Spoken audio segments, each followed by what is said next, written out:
É um grande privilégio para mim estar aqui nesta tarde com vocês.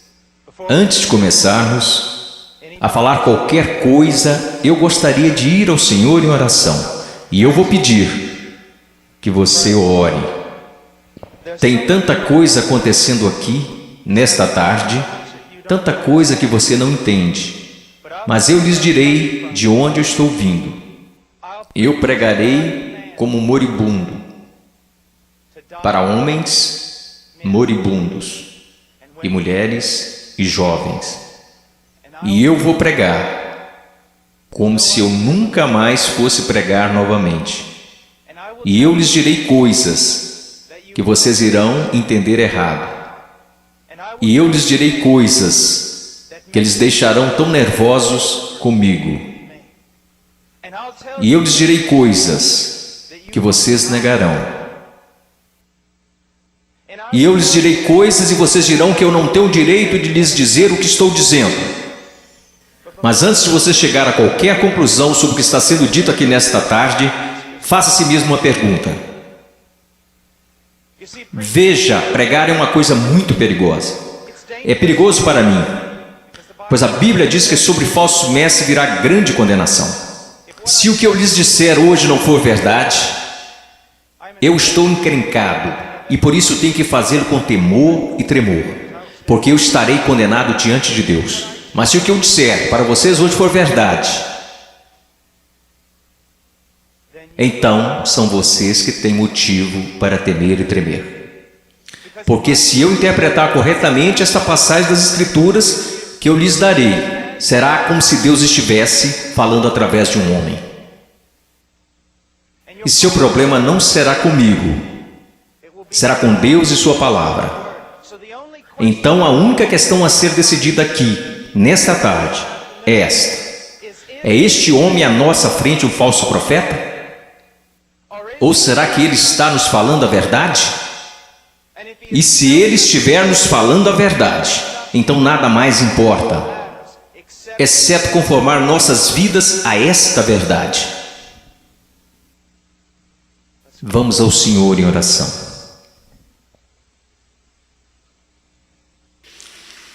Pai,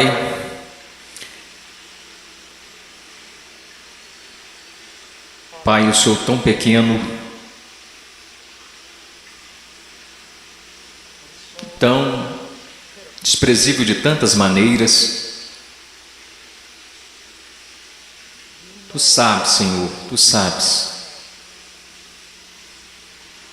Ó Senhor amado, será que falso fogo continuará sendo a única coisa depositada em seu altar? Ou poderia fogo descer do céu? No meio de tanto barulho e clamores e programações, poderia fogo descer do céu? Podem esses ossos secos voltar a viver? Tu sabes, Senhor. Em Tua soberania eu oro e imploro ante ao trono de Deus, que sejas gracioso para conosco. Que o Senhor abra corações e mentes. Senhor, não podemos contar com que eles os abram, eles nunca o farão. Abra seus corações e mentes e faça com que eles vejam a verdade bíblica.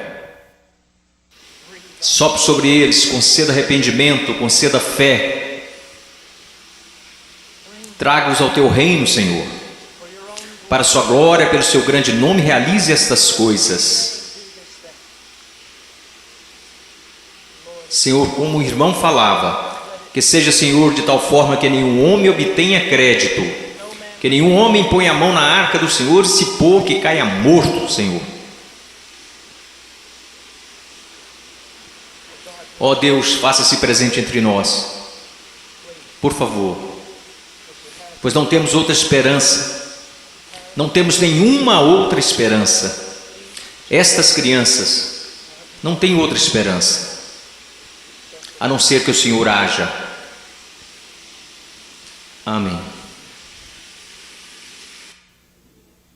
Estarei ensinando em Mateus capítulo 7. Se vocês têm suas Bíblias, sigam-me.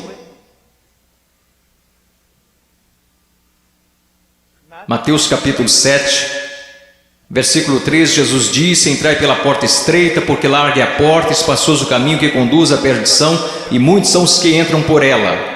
E porque estreita é a porta e apertado o caminho que leva à vida, e poucos há que a encontrem. Acautelai-vos, porém, dos falsos profetas que vêm até vós vestidos como ovelhas, mas interiormente são lobos devoradores. Por seus frutos conhecereis. Porventura colhem-se uvas dos pinheiros ou figos dos abrolhos? Assim toda árvore boa produz bons frutos, e toda árvore má produz frutos maus. Não pode a árvore boa dar maus frutos, nem a árvore má dar frutos bons. Toda árvore que não dá bom fruto corta-se e lança-se no fogo. Portanto, pelos seus frutos os conhecereis. Nem todo que me diz, Senhor, Senhor, entrará no reino dos céus, mas aquele que faz a vontade de meu Pai que está nos céus. Muitos me dirão naquele dia: Senhor, Senhor, não profetizamos nós em teu nome, e em teu nome não expulsamos demônios, e em teu nome não fizemos muitas maravilhas? E então lhes direi abertamente: nunca vos conheci. Apartai-vos de mim, vós que praticais a iniquidade. Todo aquele, pois, que escuta estas minhas palavras e as pratica, semelhá-lo-ei ao homem prudente, que edificou sua casa sobre a rocha, e desceu a chuva e correram rios, e assopraram ventos e combateram aquela casa, e não caiu, porque estava edificada sobre a rocha. E aquele que ouve estas minhas palavras e não as cumpre, compará-lo-ei a um homem sensato, que edificou a sua casa sobre a areia. Desceu a chuva, correram rios e assopraram ventos, e combateram aquela casa, e caiu, e foi grande a sua queda. Eu estou aqui hoje.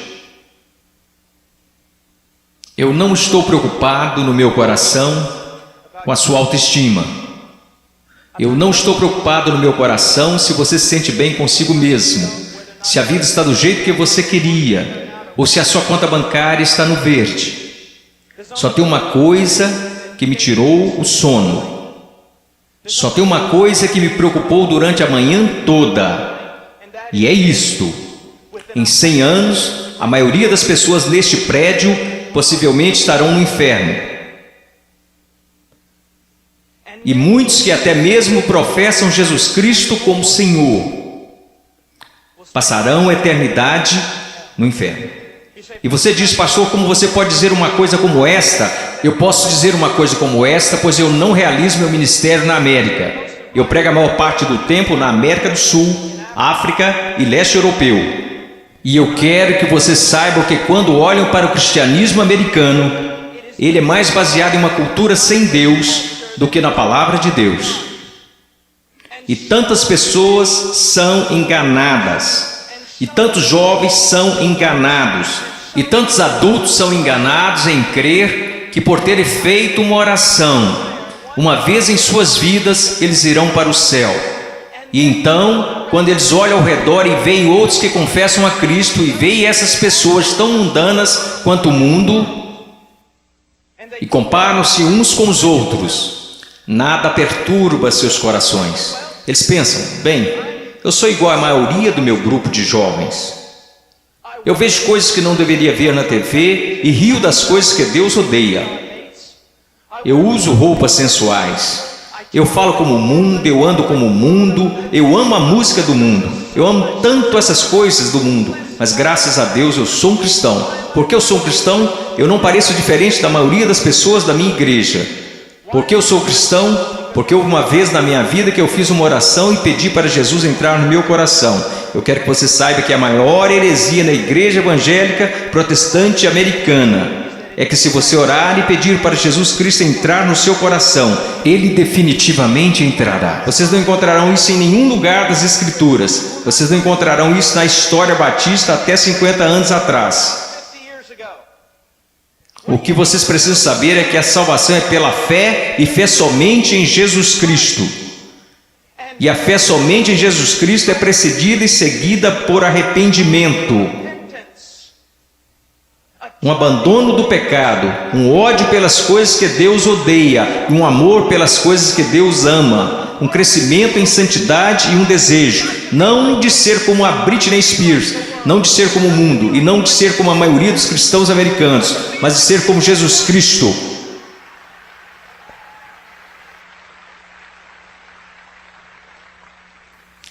Eu não sei porque vocês estão aplaudindo, eu estou falando de você. Eu não vim aqui para ouvir améns, eu não vim aqui para receber aplausos, eu estou falando de você. Muitas vezes as pessoas vêm a mim e dizem: eu adoraria segui-lo até a Romênia, adoraria segui-lo à Ucrânia, eu adoraria pregar onde você prega e onde plantou igreja no Peru, na floresta. E eu digo: não, você não iria. Eles dizem: sim, eu iria. E eu digo: não, você não iria, porque você seria expulso da igreja de lá.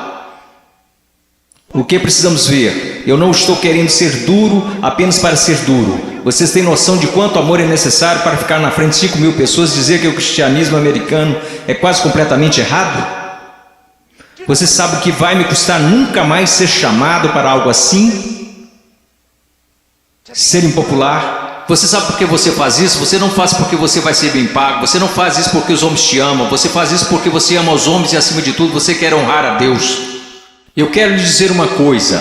Nós vamos olhar para as Escrituras e eu quero que você olhe para ela como ela realmente é. Pare de se comparar com outros que dizem que são cristãos, que se comparam com outros que dizem que são cristãos. Compare-se mesmo com as Escrituras. Quando alguém, um jovem, vem a um pastor ou pastor de jovens e diz: eu não tenho certeza se sou salvo. O pastor de jovens geralmente vai lançar um clichê. Alguma vez em sua vida você orou e pediu para Jesus entrar em seu coração? Bom, sim.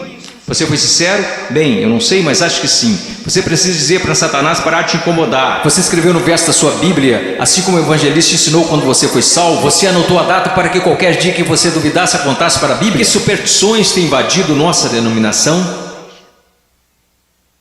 Você sabe o que a Bíblia fala para os cristãos fazerem? Examine-se a si mesmo.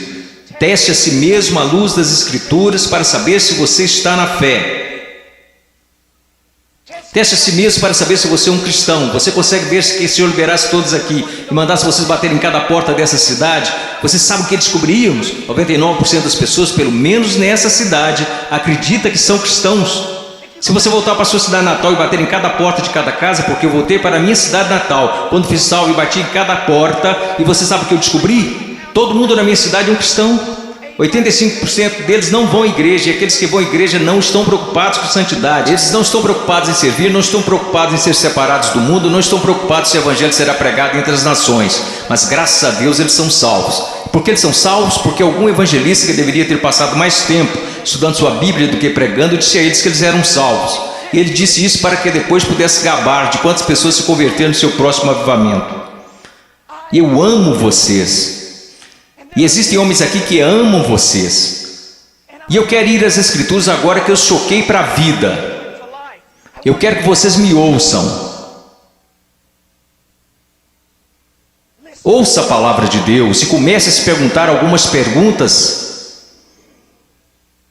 Antes de tudo, entrai pela porta estreita, porque larga é a porta, espaçoso o caminho que conduz à perdição, e muitos são os que entram por ela. Existe uma porta estreita. E sabe, historicamente, uma das razões pela qual sou um batista do Sul é porque os batistas do Sul sempre foram rápidos, enquanto outras denominações falharam em perceber isto. Os batistas do Sul sempre foram rápidos em perceber que é só uma porta. Só há um Deus. Só há um mediador entre Deus e os homens. Seu nome é Jesus Cristo, e não é uma questão de múltipla escolha. Não é como se todos os caminhos levassem a Roma. Como denominação, nós sempre ensinamos às pessoas o que Jesus ensinou às pessoas. Eu sou o caminho, a verdade e a vida, e ninguém vê ao Pai senão por mim. Então eu louvo a Deus por isso, que a única forma que qualquer ser humano nesta terra será salvo é por meio de Jesus Cristo. E ponto final.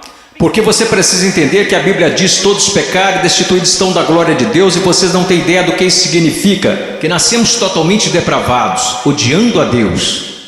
Que nós nunca buscaríamos a Deus, nunca iríamos a Deus, nós nos rebelamos contra Deus, quebrando toda a lei. Não é só uma questão de que você já pecou, a questão é: você nunca fez nada além de pecar. A Bíblia diz nos profetas que até as nossas maiores obras são como trapos de imundícia perante Deus. E por causa disso, você sabe o que merecemos? A ira de Deus, o ódio santo de Deus.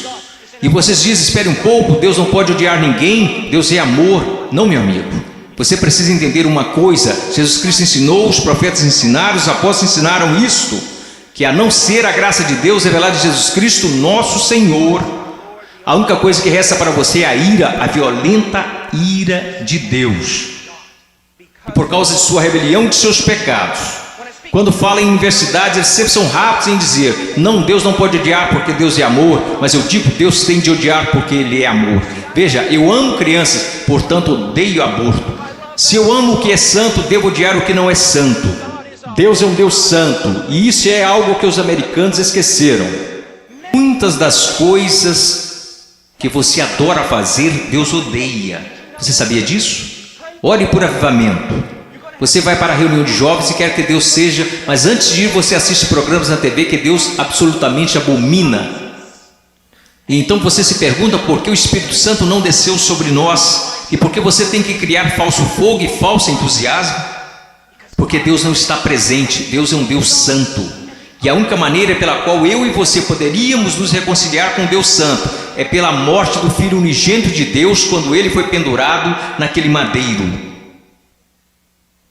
Agora escutem, se você hoje é salvo, você não foi salvo porque os romanos judeus rejeitaram Jesus. Você não foi salvo porque eles colocaram uma coroa de espinhos na sua cabeça, nem foi salvo porque eles perfuraram o tórax de Jesus com uma lança. Você não foi salvo nem mesmo porque eles o pregaram na cruz. Você sabe por que você é salvo? Se você é salvo, porque quando Jesus Cristo estava pendurado naquela cruz, ele levou os seus pecados, o pecado do povo de Deus, e toda a violenta ira de Deus que deveria ter caído sobre você, caiu sobre seu único filho.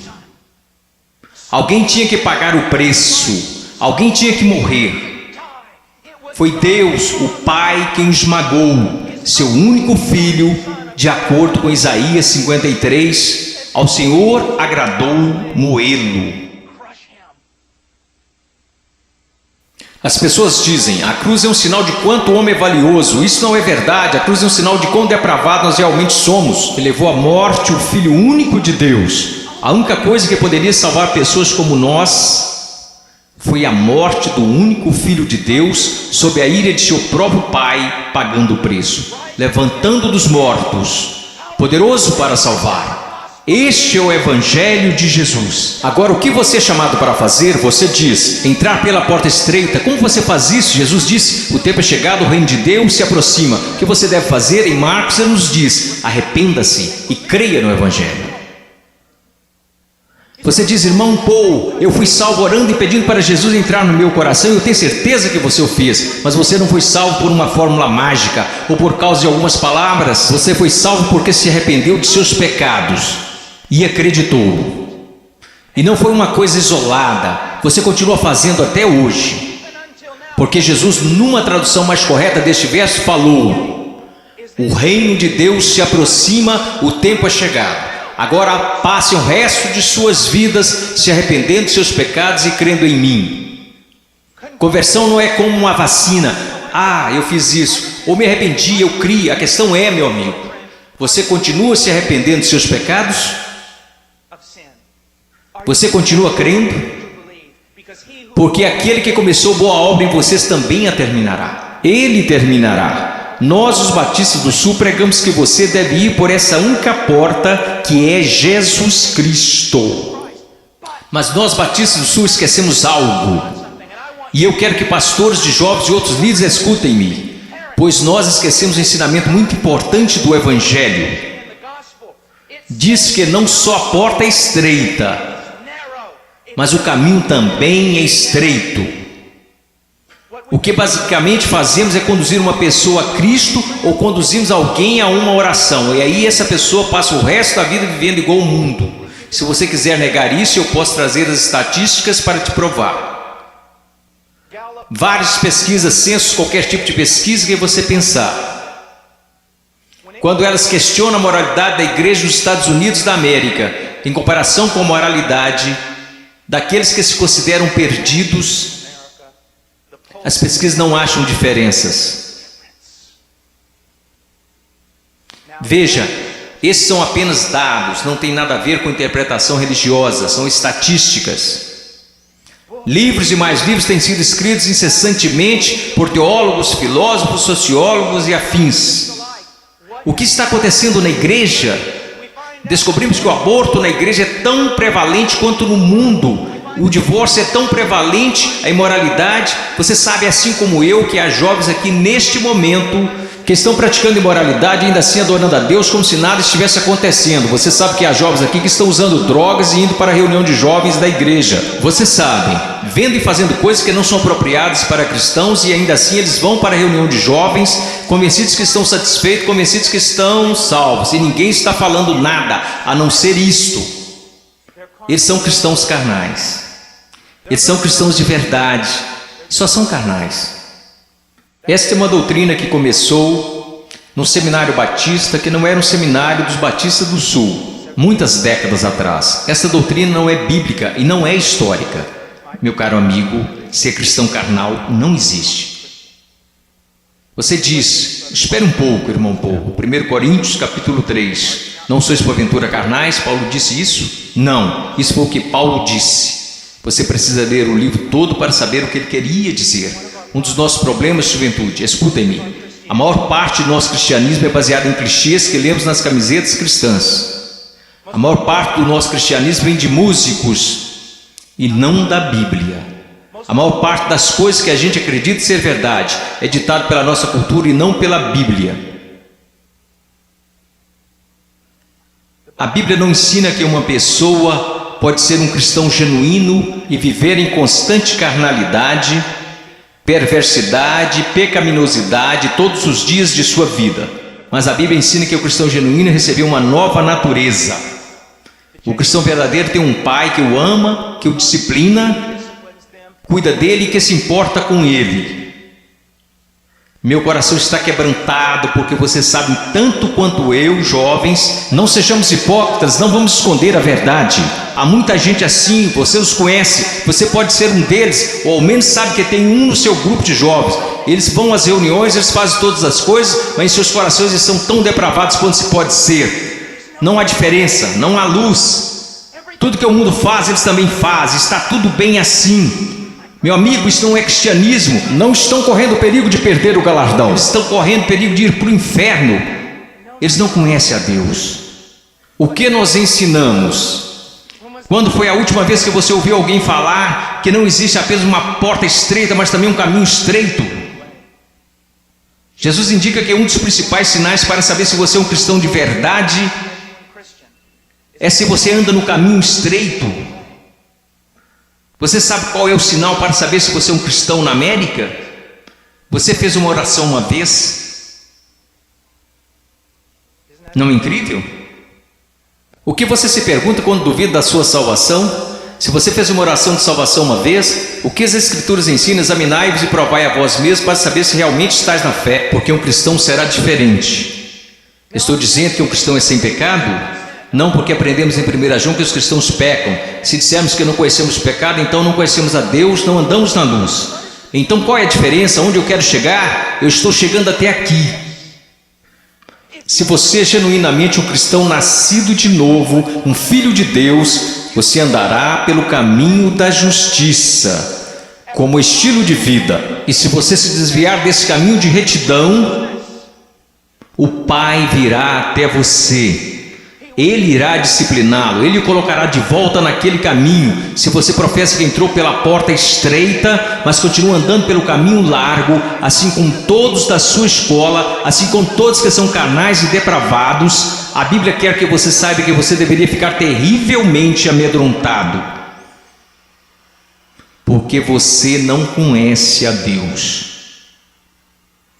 Eu temo homens que passam a maior parte de suas vidas dizendo às outras pessoas que elas são salvas.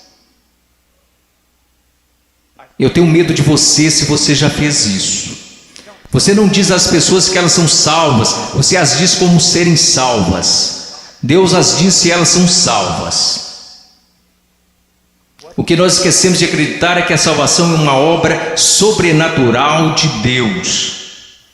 E aqueles que estão sendo genuinamente convertidos e regenerados pelo poder do Espírito Santo serão novas criaturas. A Bíblia diz, pelo que se alguém está em Cristo, nova criatura é. Então nós encontramos aqui nas Escrituras que há uma porta estreita e um caminho estreito. Estamos indo para o versículo 15. Acautelai-vos, porém, dos falsos profetas que vêm até vós vestidos como ovelhas, mas interiormente são lobos devoradores. Por seus frutos os conhecereis. Uma das coisas que você precisa entender é isto, uma coisa que um homem sábio me disse há muito tempo: Paul, seu melhor amigo é aquele que te diz as maiores verdades. Nos Estados Unidos da América, nós nos tornamos tão cheios de não me toques que ninguém pode nos repreender. Ninguém pode nos dizer que estamos errados. E ministros e líderes também têm acreditado nessa mentira. Nós não queremos ofender, nós queremos ser amigáveis. O que você precisa entender é que só um amigo verdadeiro, seu nome é Deus. E se você quer ser amigo de alguém na sua igreja, você precisa ser amigo de Deus. E você precisa estar mais preocupado com a glória de Deus do que você está com as atitudes dos homens. E outra coisa que você precisa entender é que a pessoa que te ama mais é a que vai te falar as maiores verdades. Uma das grandes marcas diferenciais de um falso profeta é que ele sempre vai falar o que você quer ouvir. Ele nunca vai estragar a festa. Ele vai fazer você continuar batendo palmas, pulando, vai fazer você ficar atordoado, ele vai te manter entretido, ele te apresentará um cristianismo que fará a sua igreja parecer um parque de versões de Jesus. E te manterá tão entretido que você nunca se preocupará com grandes assuntos como este. Deus está agindo em minha vida? Eu estou crescendo em santidade? Eu realmente nasci de novo? Escutem-me, se todos nessa cidade acreditam que são salvos, nós sabemos que isso não é verdade pelas Escrituras, porque a Bíblia diz que poucos vão entrar. Como você sabe que você é salvo? Como você realmente sabe que é salvo? Porque alguém te disse? Porque você fez uma oração? Porque você acreditou? Deixe-me te perguntar, como você sabe que acredita? Porque todo mundo diz que acredita. Como você sabe que não é igual a eles? Você sabe como a Bíblia ensina que você sabe se é salvo? Você sabe como a doutrina batista até 50 anos atrás diria que você sabe que é salvo? Você sabe que foi salvo porque sua vida está num processo de transformação. E seu estilo de vida é de alguém que anda nos caminhos da verdade do Senhor. E quando você para de andar nos caminhos da desobediência, como todos nós fazemos, Deus vem até você e te põe de volta no caminho. Uma das maiores evidências que você nasceu de novo é que Deus não permitirá que você fale como sua carne quer falar. Deus não permitirá que você se vista como o mundo sensual e a igreja sensual. Permite que você se vista. Deus não permitirá que você ande como o mundo, cheire como o mundo, fale como o mundo, escute as coisas que o mundo escuta. Deus fará diferença na sua vida. Diz aqui, ao continuarmos, versículo 17. Então todos, quero dizer, vamos ao versículo 16. Você os conhecerá pelos seus frutos. Como você reconhece um falso profeta? E uma aplicação mais ampla aqui nas Escrituras. E como você sabe que alguém é um cristão genuíno? Pelos seus frutos. Pelos seus frutos, meus amigos. Veja a sua vida, veja o jeito que você anda, veja o jeito que você fala, veja para as paixões do seu coração. Por acaso Jesus está aí em algum lugar, ou ele é só um acessório que você acrescenta em sua vida? Ou é só uma coisa que você faz nas quartas e domingos? Ele é só alguém que você aceita apenas intelectualmente, mas não de coração? Ele é um acessório, ele é o centro da sua vida? E qual é o fruto que você está produzindo? Você parece com o mundo, age como o mundo? Você experimenta as mesmas alegrias que o mundo experimenta? Você consegue amar o pecado e gostar de cometê-lo? Você consegue amar a rebeldia e gostar de ser rebelde? Então você não conhece a Deus. Você os conhecerá pelos seus frutos. Deus tem o poder para mudá-los. Imaginemos por um momento Jesus ensinando esta passagem. E você está lá ouvindo. E ele olha para você e diz: espinhos, espinhos. Você acha espinhos em figueiras? E você diz: é claro que não, Jesus. Você não é um agricultor, você não é um fazendeiro, você é um carpinteiro, mas todo mundo sabe, Jesus, você não encontra espinhos numa figueira. Então deixe-me fazer outra pergunta. Você encontra figos bons, frutos em espinheiros? É claro que não, Jesus, isso é loucura. Quer dizer, você nunca vai achar espinhos numa figueira e também nunca encontrará figos num espinheiro. Jesus, se me disserem que isso é possível, pode tomar nota. Ou essa pessoa é louca ou é mentirosa.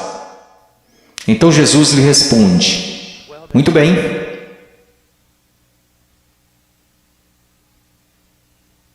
Aqueles que se dizem meus discípulos, mas dão maus frutos, não seria o mesmo que dizer que ou eles estão mentindo, ou que estão loucos em fazer tal afirmação? Deixe-me levar essa ideia mais à frente. Vamos imaginar que eu apareça atrasado e entro correndo aqui na plataforma e todos os outros líderes estão zangados comigo e dizem: irmão Paul, você não considerou que lhe foi dada a oportunidade de falar aqui e você aparece atrasado? E eu digo: irmãos, vocês têm de me perdoar porque eu estava a caminho na rodovia e meu pneu furou. E eu estava trocando o pneu e enquanto isso a porca da roda saiu. E eu não estava prestando atenção, então eu corri para pegar a porca da roda. Assim que eu a peguei no meio da rodovia, eu levantei, tinha um caminhão de carga de 30 toneladas vindo a uns 200 km por hora, uns 10 metros à minha frente. E aí ele me atropelou e é por isso que eu estou atrasado. Só existiriam duas explicações lógicas. Eu sei, ninguém mais estuda lógica. Mas só existiriam duas conclusões lógicas. Eu sou um mentiroso. Eu sou um maluco. Você diria: irmão Paul, é absolutamente absurdo, é impossível ter um encontro com algo tão grande como um caminhão de carga e não mudar de estado. E minha questão para você é a seguinte: o que é maior, um caminhão de carga ou Deus? Como é que tantas pessoas hoje professam ter tido um encontro com Jesus Cristo e ainda assim não são permanentemente transformados? Deixe-me dar-lhes algumas coisas para pensar. Você sabe que eu estou lhes dizendo a verdade. Quantas vezes você vai e rededica sua vida de novo, e de novo, e de novo? Quantas vezes os grupos de jovens veem a coisas como esta e ficam empolgadíssimos, e voltam para a igreja e dura cerca de uma semana e meia. E mesmo assim dizem: ó, foi um grande mover de Deus. Não foi não. Se não durou é porque não foi um mover de Deus, foi emoção. Foram tantas coisas, mas não foi um grande mover de Deus. Deus trabalhou em sua vida. Deus está trabalhando em sua vida. Você os conhecerá pelos seus frutos. Você os conhecerá pelos seus frutos. Prosseguindo.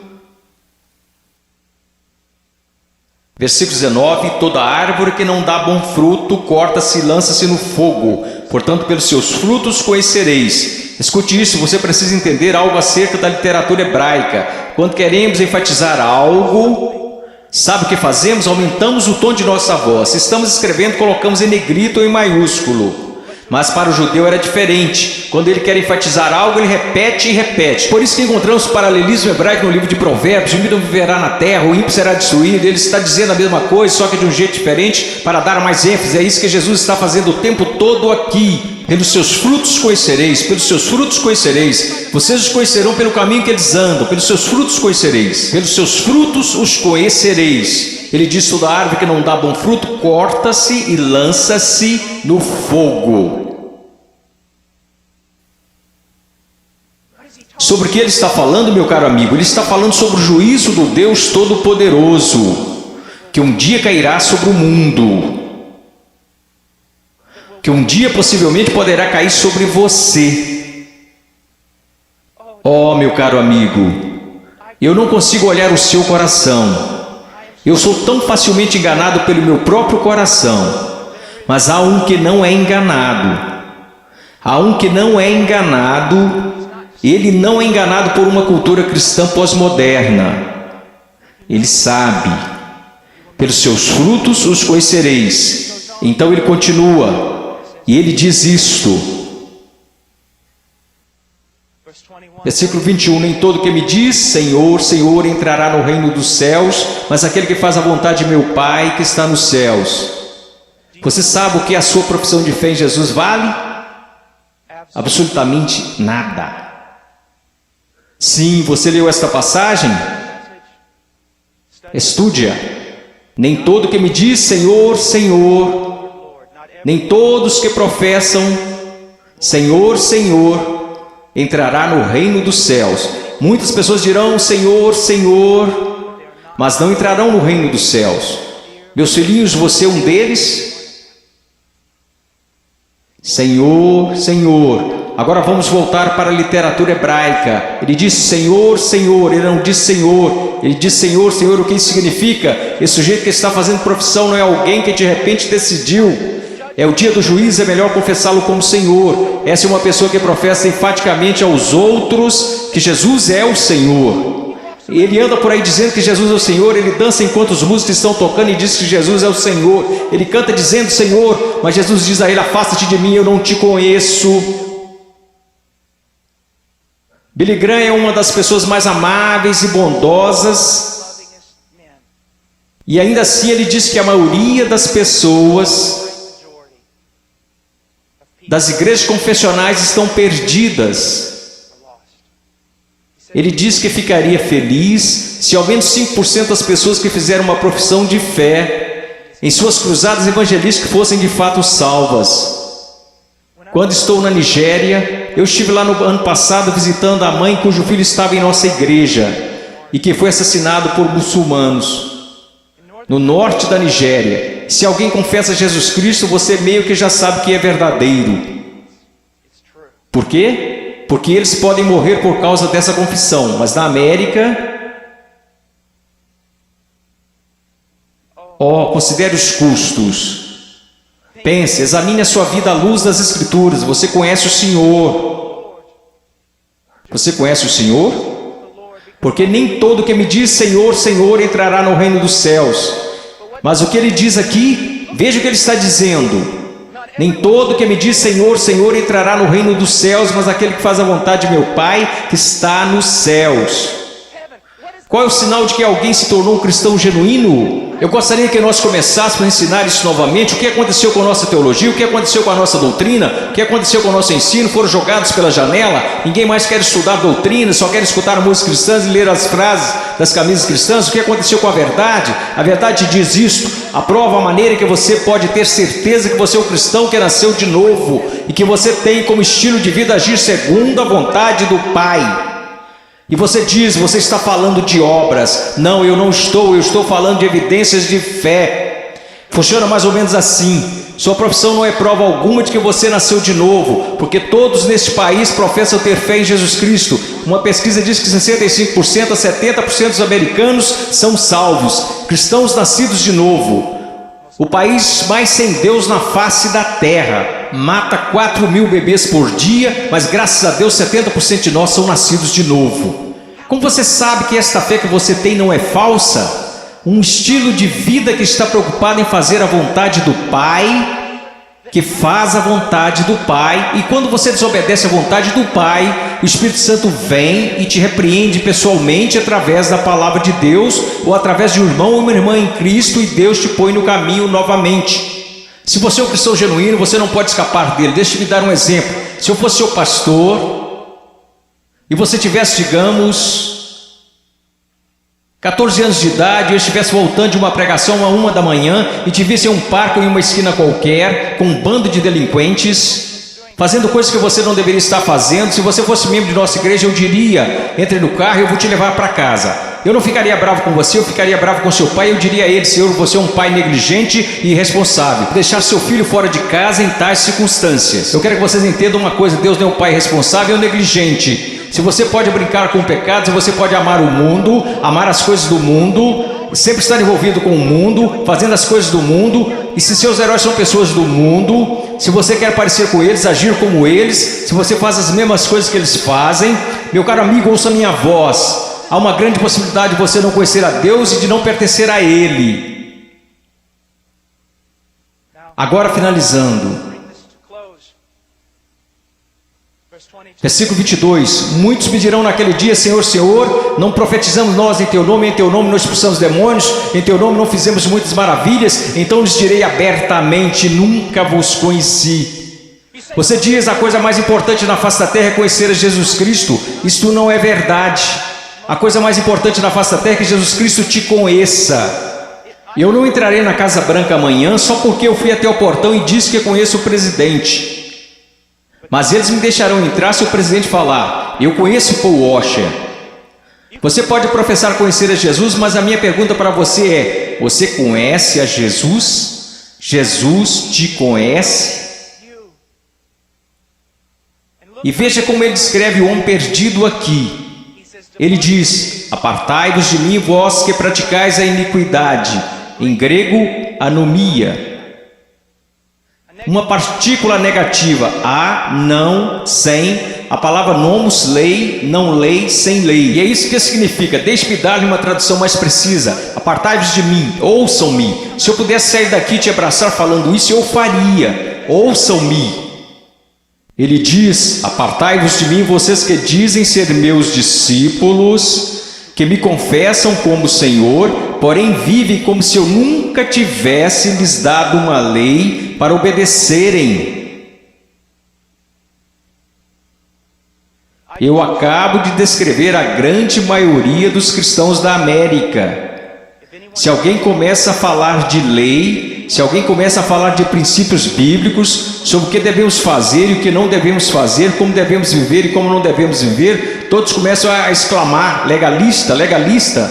Mas Jesus disse: apartai-vos de mim, vocês que viveram, me chamaram de Senhor, contudo viveram como se eu nunca tivesse lhes dado uma lei para seguirem. Na cristandade americana disse: passe pela porta, louve a Deus, viva como o resto do mundo, tudo bem, você só é um cristão carnal e talvez volte um dia. Você sabe o que acontece por causa do nosso péssimo evangelismo? Nós temos milhões de crianças salvas nas EBF, e quando fazem 15 anos eles entram no mundo, e a maioria deles vive como demônios. E quando estão por volta de 30 anos, eles voltam e rededicam suas vidas. Talvez eles tenham acabado de ser salvos. Porque, amigos, é mais do que você contar a alguém que você é salvo. Porque sabe que Jesus é Senhor. Satanás sabe que Jesus é Senhor. Sua vida está em processo de mudança? Então ele começa a falar sobre duas pessoas, duas fundações. Você sabe que essa passagem na interpretação contemporânea é importante estudar teologia, é importante estudar história. A interpretação atual dessa passagem sobre a rocha e a areia é basicamente assim: se você é cristão, você precisa construir sua vida sobre a rocha, porque se você construir sua vida sobre a areia, você será um cristão infeliz, sua vida não dará certo. Isto não é o que Jesus está ensinando, e a história me apoia nisto. Quase nunca foi interpretada desta forma. Você sabe qual é a interpretação? É assim: existem dois caminhos. Há o caminho estreito e o caminho largo. Em qual você está? Há dois tipos de árvores. Tem a árvore que dá bons frutos e que vai para o céu. Tem a árvore má, e você sabe que é má porque dá maus frutos e vai para o inferno. Será cortada e lançada para o inferno. Aqueles que professam Jesus como Senhor e fazem a vontade do Pai que está no céu, e aqueles que professam Jesus como Senhor e que não fazem a vontade do Pai que está no céu, e eles irão para o inferno, não por falta das obras, mas por causa de uma falta de fé demonstrada pelo fato de que eles não tinham obras.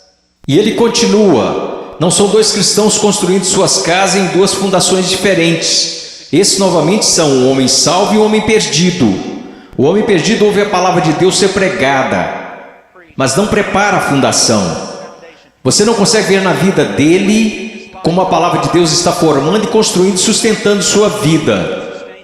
Sua vida não está. Quantas pessoas da Convenção dos Batistas do Sul, apesar dos nossos números, apesar de tudo que dizemos, se nós simplesmente comparássemos as pessoas a esta passagem e dissesse: você está construindo seu casamento de acordo com a palavra de Deus, você está educando seus filhos de acordo com a palavra de Deus, você está administrando suas finanças de acordo com a palavra de Deus, você tem vivido separando-se das coisas deste mundo de acordo com a palavra de Deus, quantos estariam aptos a responder positivamente? Não, nada disso. Eu professo Jesus, Ele é meu Salvador. Meu professor de escola dominical me falou. Eu sei, assim como Leonard Ravenhill, um conhecido meu, que antes de falecer costumava dizer: eu preguei uma só vez em várias igrejas batistas.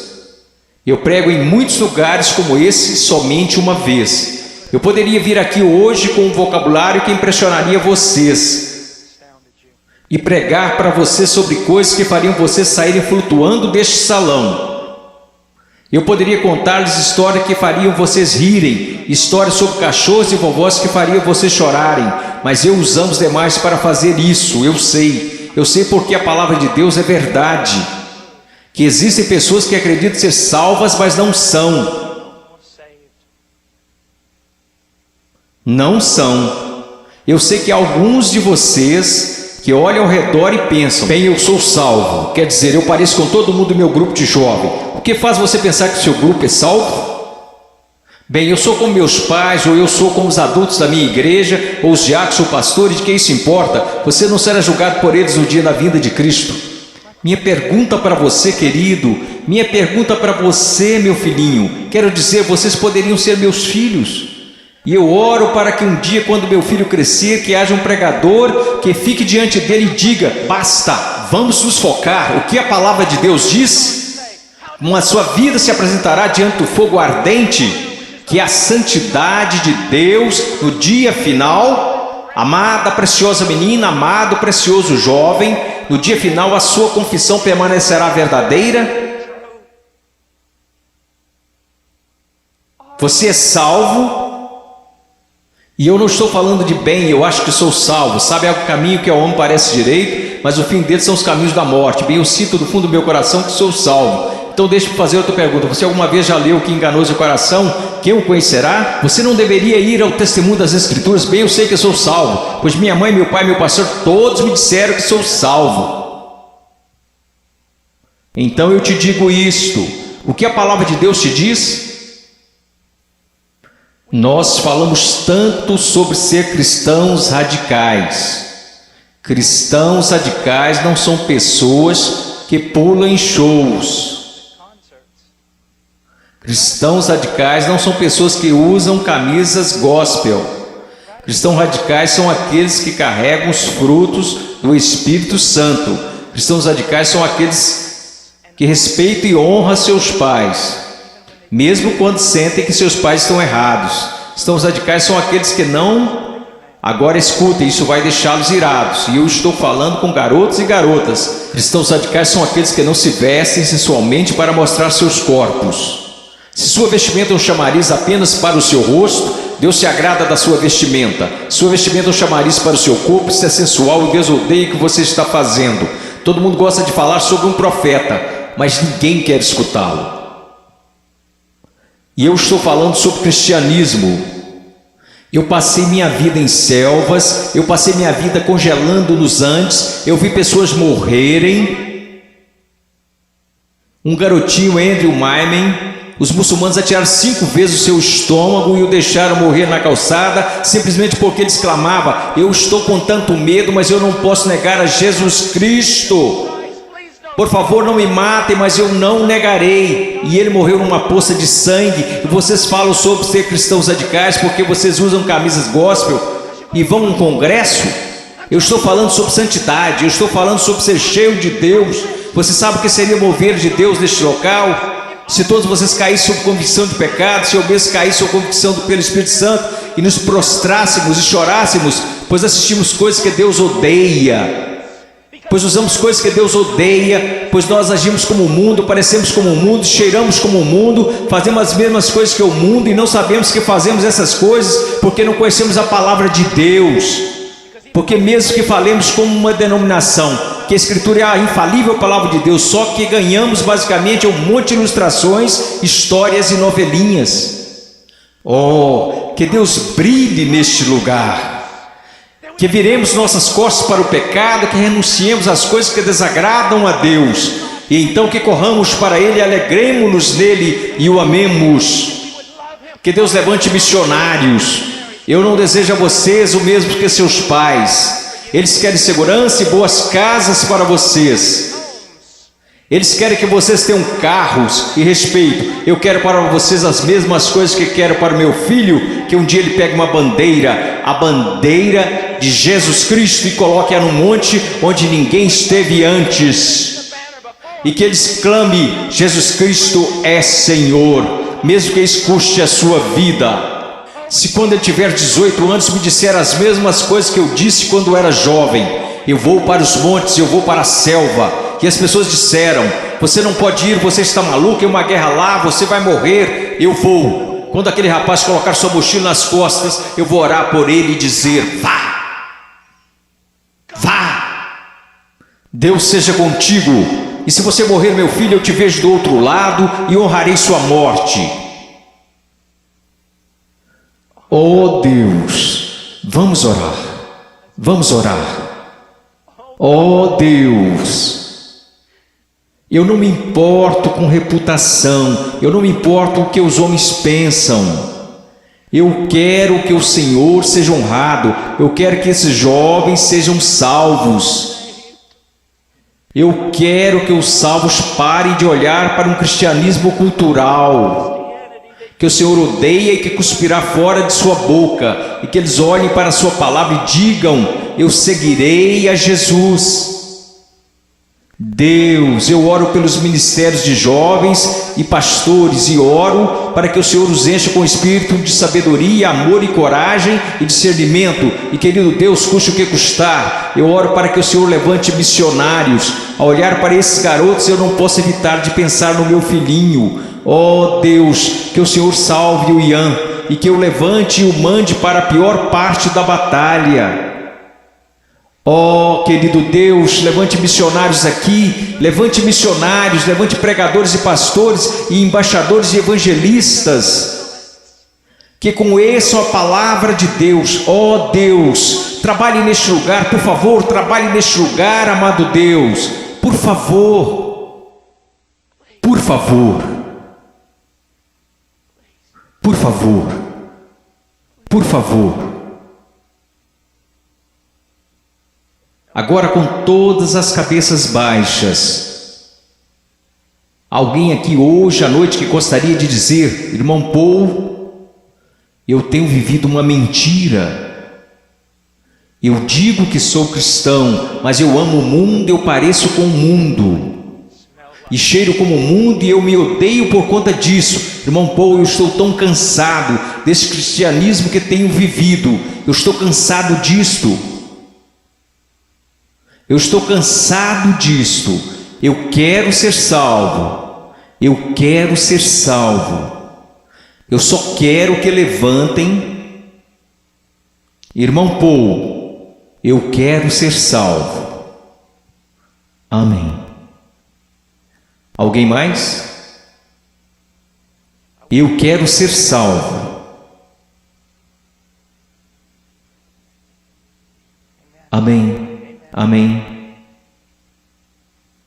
Em momentos teremos um apelo, e vocês que levantaram, eu vou descer aqui e quero que vocês se encontrem comigo. Eu quero falar com vocês agora.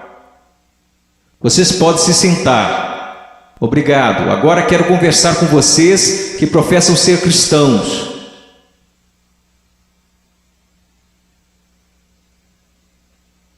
Sua vida honra a Jesus Cristo? Você está olhando em sua palavra para descobrir como deve viver?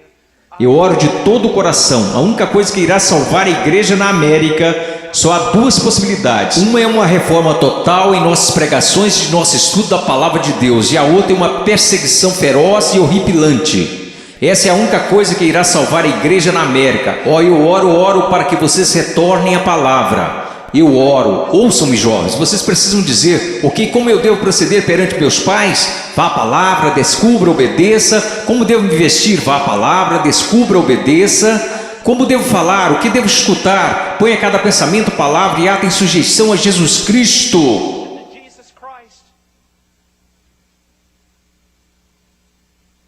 Eu não vou pedir para que você levante,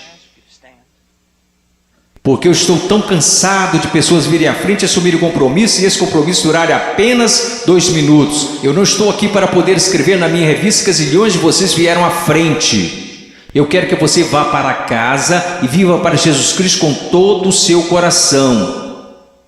Mas se você precisa de aconselhamento, você dirá: irmão Paul, eu quero viver para Jesus Cristo, mas eu não sei como.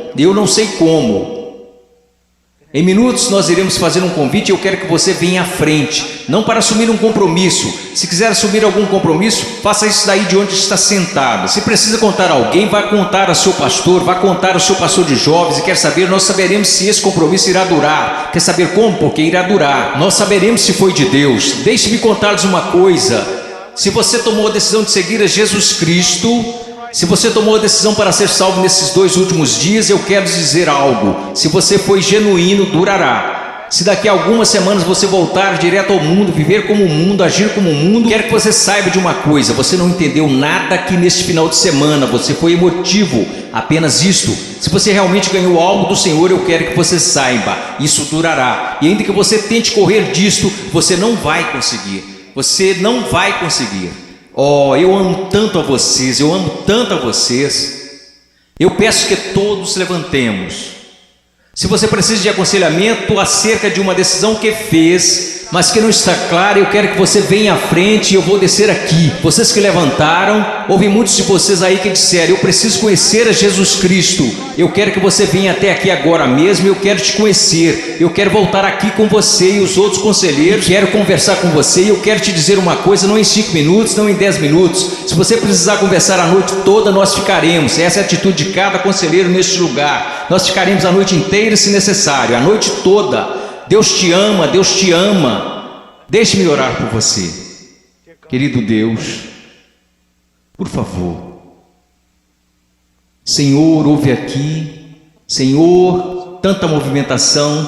Ontem à noite, Senhor, eu não sei o quanto de tudo isso foi real, e eu sei que vi pessoas chorando na noite passada. Eu vi pessoas tentando assumir compromissos, e eu acredito que uma parte do que aconteceu aqui a noite passada foi por sua causa. Hoje de manhã eu vi um jovem pregar, Pai, dar seu testemunho, e eu vi um trabalho genuíno do Espírito Santo. Eu não sei quantas dessas decisões foram verdadeiras, mas aconteceram algumas coisas reais aqui. Agora eu oro, Pai.